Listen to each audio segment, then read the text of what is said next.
कि ईश्वर का दिया कभी अल्प नहीं होता, कि ईश्वर का दिया कभी अल्प नहीं होता, जो टूट जाए वो संकल्प नहीं होता।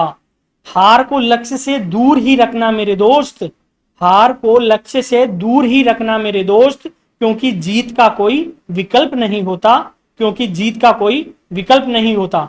नमस्कार साथियों, एक बार फिर से स्वागत है आपका अपने परिवार विराट ऑनलाइन क्लासेस में।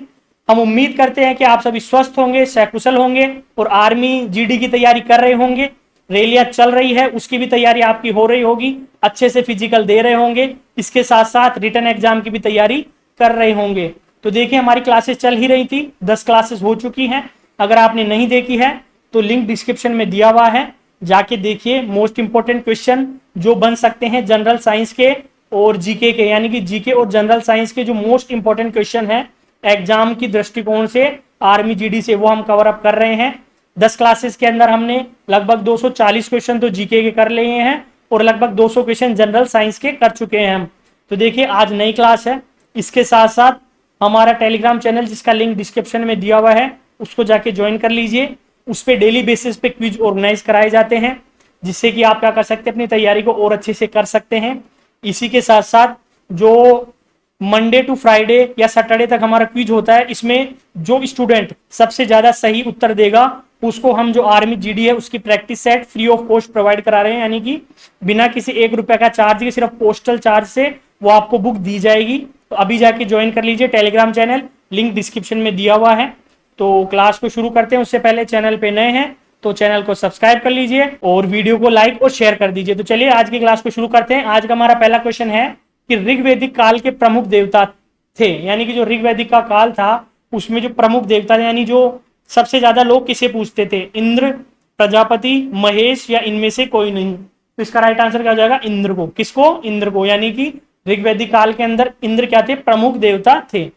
अगला देखिए, प्राचीन काल में प्रेम संबंधों पर विवाह क्या कहलाता था। जैसे कि आज जो लव मैरिज कहलाती है, अभी जो बोलते हैं हम कि प्रेम विवाह को लव मैरिज कहते हैं, ऐसे ही जब प्राचीन काल में जो विवाह होते थे प्रेम संबंध के, उनको क्या कहा जाता था, प्राजपत्य विवाह, गांधर्व विवाह, देव विवाह या प्रेम विवाह। तो उनको कहा जाता था गांधर्व विवाह, यानी ऑप्शन सेकंड क्या हो जाएगा हमारा राइट आंसर हो जाएगा। प्रेम विवाह अब अभी कहा जाता है, उस टाइम पे क्या कहा जाता, आपने सुना होगा कि देवता क्या कर लेते थे, गंधर्व विवाह कर लेते थे, वो उनको क्या कहा जाता था, लव मैरिज, यानी कि देवता क्या करते थे, लव मैरिज कर लेते थे। ठीक है। अनार्य देवता शिव तुलना किस वैदिक देवता से की गई, यानी कि जो अनार्य देवता शिव की तुलना किस वैदिक देवता से की गई है, इंद्र, मरुत, रुद्र या प्रजापति। तो इसका जो राइट आंसर हो जाएगा वो क्या हो जाएगा, मरुत से। किससे, मरुत से, ऑप्शन सेकंड।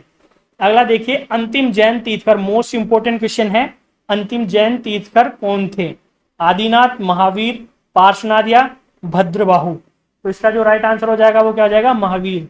महावीर स्वामी क्या थे, अंतिम जैन तीर्थकर थे। ठीक है। अगला है, नेक्स्ट क्वेश्चन है, भगवान महावीर के गणधरों की संख्या कितनी थी। देखिए, मोस्ट इंपोर्टेंट क्वेश्चन है ये भी, कि जो भगवान महावीर थे उनके गणधरों की संख्या कितनी थी, 9, 11, 15 या 13। तो इसका जो राइट आंसर हो जाएगा 11 थी। कितनी थी, 11 थी। जैन धर्म के ग्रंथों की मुख्य भाषा क्या थी। देखिए, ये भी इंपॉर्टेंट क्वेश्चन है कि जो जैन धर्म के ग्रंथ लिखे गए हैं उनकी मुख्य भाषा क्या थी, पाली, प्राकृत, संस्कृत या अवधी। तो इसका जो राइट आंसर है वो क्या हो जाएगा, प्राकृत भाषा। कौन सी थी, प्राकृत भाषा, ऑप्शन सेकंड। नेक्स्ट क्वेश्चन देखिए, नेक्स्ट क्वेश्चन है, श्रवण बेलगोला का संबंध किस धर्म से है, यानी कि श्रवण बेलगोला का संबंध इनमें से किस धर्म से है, जैन, बौद्ध, सिख या हिंदू धर्म। तो इसका राइट आंसर क्या हो जाएगा, जैन धर्म से है। किससे है, जैन धर्म से। अगला देखिए, गांधी जी ने भारत छोड़ो आंदोलन कब शुरू किया था। देखिए, इंपॉर्टेंट क्वेश्चन है ये भी, गांधी युग का, कि गांधी जी ने भारत छोड़ो आंदोलन कब शुरू किया था अंग्रेजों के खिलाफ, 1940 को, 1942 को, 1945 को या 1946 को। तो इसका जो राइट आंसर हो जाएगा वो क्या हो जाएगा, 1942 को। कब, 1942 को गांधी जी ने क्या शुरू किया था, भारत छोड़ो आंदोलन, ऑप्शन सेकंड। अगला देखिए, महात्मा बुद्ध का महापरिनिर्वाण कहाँ प्राप्त हुआ था।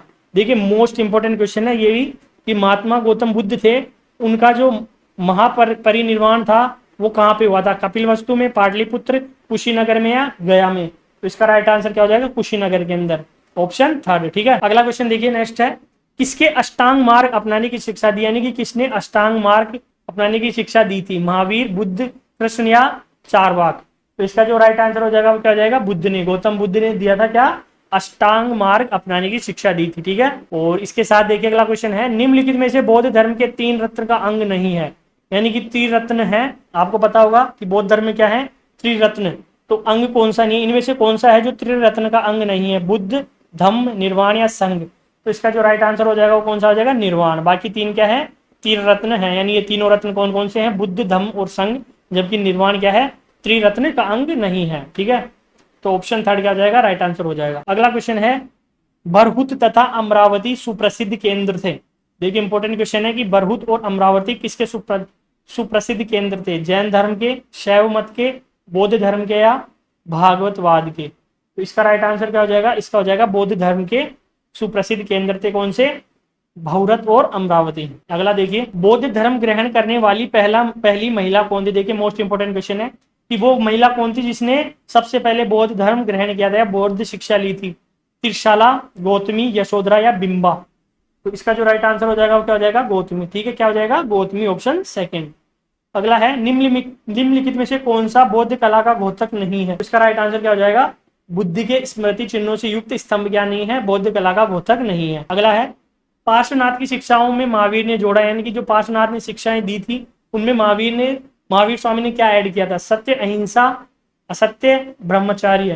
तो इसका राइट आंसर क्या हो जाएगा, ब्रह्मचार्य। ठीक है, आपको पता होगा ब्रह्मचार्य जो जिंदगी भर शादी नहीं करते उनको क्या कहा जाता है, ब्रह्मचारी कहा जाता है। ठीक है, जैसे कि हमारे हनुमान जी वो क्या थे, बाल ब्रह्मचारी थे, उन्होंने शादी नहीं की कभी भी। ठीक है, अगला देखिए नेक्स्ट क्वेश्चन है, हिंदू धर्म के प्रचार के लिए 4 मठों को किसने स्थापित किया था। देखिए इंपॉर्टेंट क्वेश्चन है, 4 मठ बनाए थे हिंदू धर्म के प्रचार के लिए, कौन थे जिन्होंने स्थापित किया था, शंकराचार्य, गोविंदाचार्य, माधवाचार्य, केशवाचार्य। तो इसका तो बिल्कुल सिंपल सा है, आपको पता होना चाहिए, शंकराचार्य थे। ठीक है, गुरु शंकराचार्य थे जिन्होंने 4 मठों की स्थापना की थी हिंदू धर्म के प्रचार के लिए। ठीक है, अगला देखिए, भागवत धर्म के प्रवर्तक कृष्ण के गुरु थे। देखिए इंपॉर्टेंट क्वेश्चन है, इसका जो राइट आंसर हो जाएगा वो क्या हो जाएगा, घोर अंगिरस। ठीक है, वो क्या थे, भागवत धर्म के प्रवर्तक कृष्ण के गुरु कौन थे, घोर अंगिरस। ठीक है, ऑप्शन 1। चंद्रगुप्त मौर्य की मृत्यु किस स्थान पर हुई।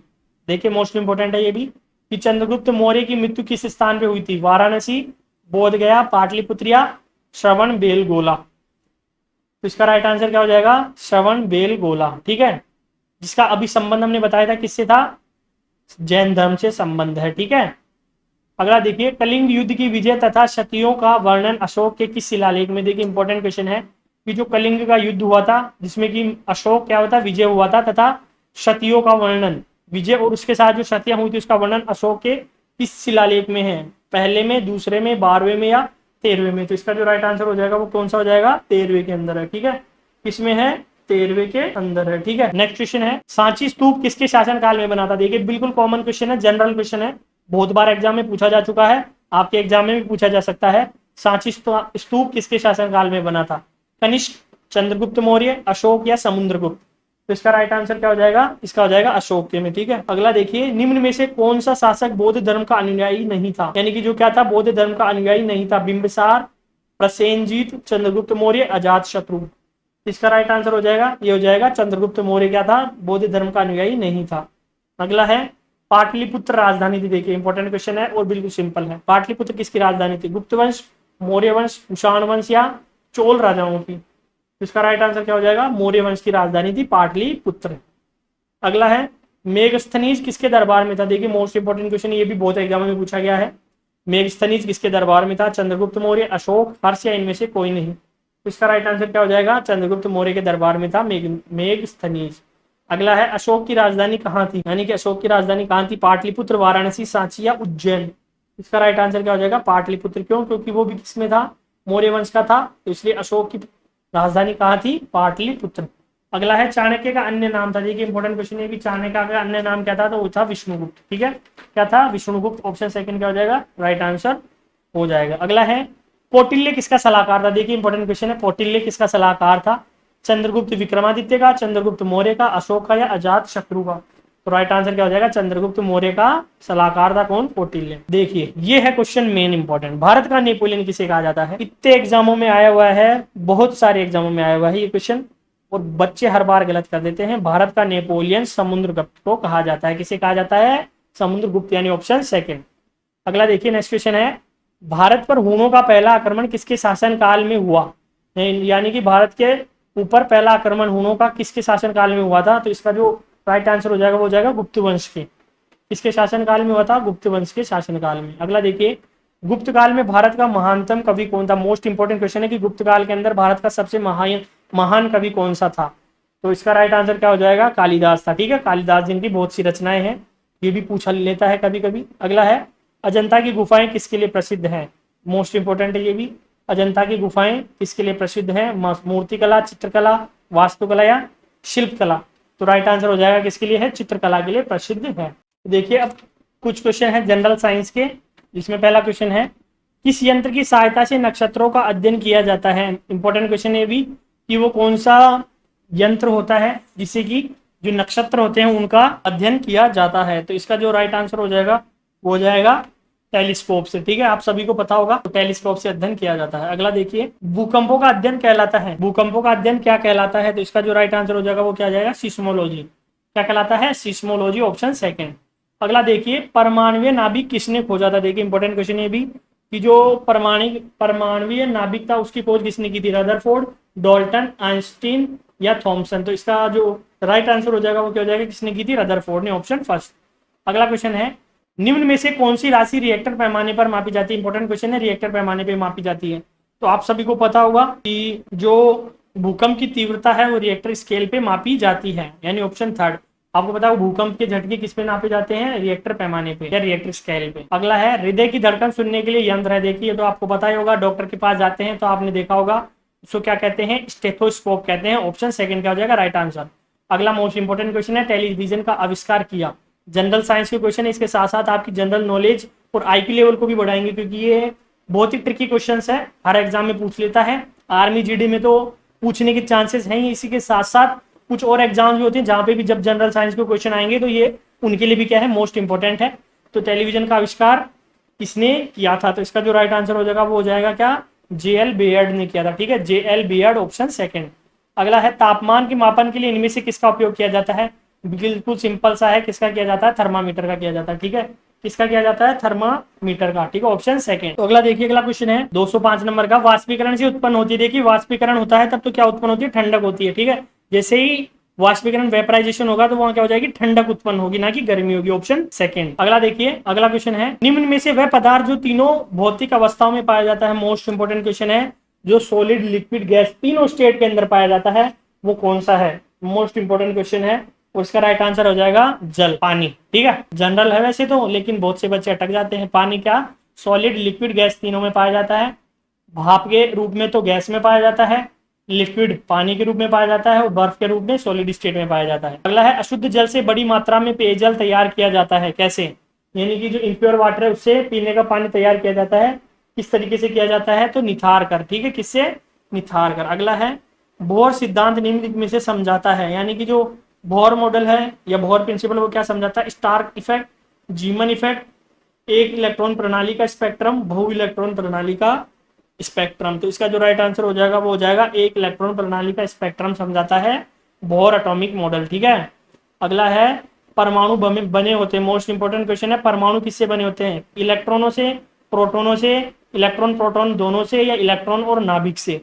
तो इसका राइट आंसर हो जाएगा, क्या हो जाएगा? राइट आंसर हो जाएगा इलेक्ट्रॉन और नाभिक से, यानी इलेक्ट्रॉन और न्यूक्लियस से बना होता है क्या? परमाणु। अगला क्वेश्चन है, निम्नलिखित में से कौन सा हाइड्रोजन का एक समस्थानिक नहीं है? यानी कि एलोट्रोप नहीं है, किसका?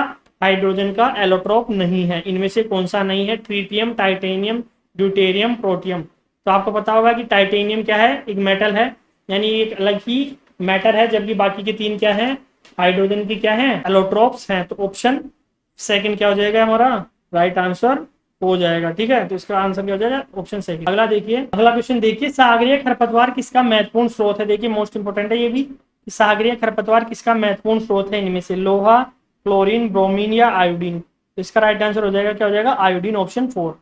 अगला है, वह रुधिर वाहिका कौन सी है जो हृदय में ऑक्सीजन जनित रुधिर ले जाती है? यानी कि जो ऑक्सीजनेटेड ब्लड किस में लेके जाती है? हार्ट में लेके जाती है, वो कौन सी है? हृदय धमनी, फुसफुस धमनी, ग्रीवा, पोरिटेड धमनी या यकृत धमनी? तो इसका जो राइट आंसर हो जाएगा वो क्या हो जाएगा? ऑप्शन 4, यानी कि यकृत धमनी। ठीक है, ऑप्शन 4। अगला है, सामान्य आंख के लिए स्पष्ट दृष्टि की न्यूनतम दूरी कितनी होती है? बिल्कुल सिंपल जनरल साइंस का क्वेश्चन है, बिल्कुल ही सिंपल है। वो कितनी होती है, 25 सेंटीमीटर होती है। ठीक है, जल्दबाजी में ना करें, कोई पहला लगा दे, 25 मीटर नहीं 25 सेंटीमीटर। ठीक है, मीटर सेंटीमीटर में बहुत फर्क होता है। अगला देखिए, लाल रक्त कणों का कार्य क्या होता है, यानी कि जो लाल रक्त कण होते हैं उनका कार्य क्या होता है, भोजन पचाना, कोशिकाओं में ऑक्सीजन का संचार करना, ग्लूकोज का निर्माण, रक्त संचार में सहायता करना। इनमें से कौन सा कार्य इनका होता है, तो इसका राइट आंसर क्या हो जाएगा, कोशिकाओं में ऑक्सीजन का संचार करना, यानी कि क्या करते हैं, ऑक्सीजन का संचार करते हैं। अगला है, हड्डियों में फोस्फोरस के रूप में पाया जाता है। देखिए ये भी मोस्ट इंपोर्टेंट है, हड्डियों में फोस्फोरस के रूप में क्या पाया जाता है, phosphorus pentoxide, calcium phosphate, sodium phosphate, phosphorus pentachloride. तो राइट आंसर क्या हो जाएगा, इसका राइट आंसर हो जाएगा कैल्शियम फोस्फेट पाया जाता है। आपको पता होगा, कहते हैं ना हड्डियां कमजोर हो गई, कैल्शियम की कमी हो गई, तो हड्डियों में क्या पाया जाता है, कैल्शियम फोस्फेट पाया जाता है। ठीक है, तो ये क्वेश्चन थे हमारे 270 क्वेश्चन तो जीके के हो चुके हैं मोस्ट इंपोर्टेंट, और ये 215 जनरल साइंस के हो चुके हैं। इससे पहली 10 क्लासेज अगर आपने नहीं देखी हैं तो जाके देखिए, उन क्वेश्चंस की पीडीएफ हमारे टेलीग्राम चैनल पे डली हुई है, वहां से आप डाउनलोड कर सकते हैं।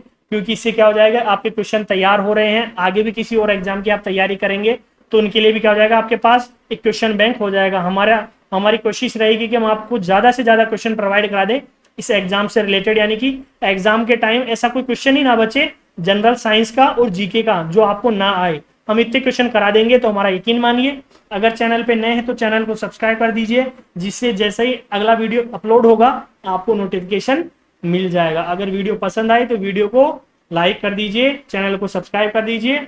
मिलते हैं नेक्स्ट क्लास में, तब तक के लिए अपनी तैयारी को ऐसे ही बेहतरीन ढंग से करते रहिए, हंसते रहिए, मुस्कुराते रहिए। जय हिंद, जय भारत।